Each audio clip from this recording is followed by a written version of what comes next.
அனைவருக்கும் வணக்கம். இன்று ஒரு சட்ட தகவல்.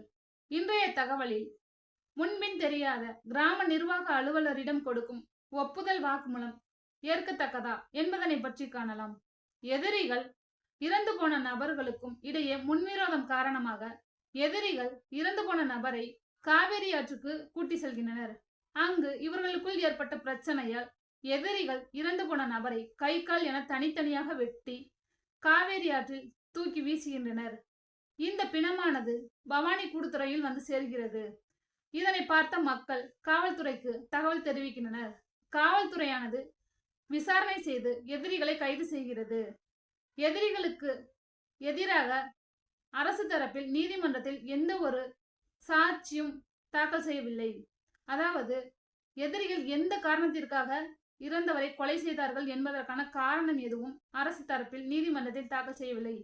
மேலும் முன்பின் தெரியாத கிராம நிர்வாக அலுவலரிடம் ஒப்புதல் வாக்குமூலம் கொடுத்தது ஏற்கத்தக்கதல்ல என்று கூறி கீழ்நிலைமை நீதிமன்றத்தில் கொடுத்த கன்விக்ஷன், அதாவது தண்டனையை மேல் நீதிமன்றம் எதிரிகளை விடுதலை செய்தது.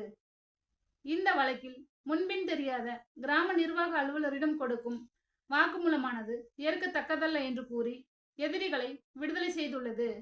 2010 volume number 1 Madras weekly notes page number 144 என்ற வழக்கில் சொல்லப்பட்டுள்ளது.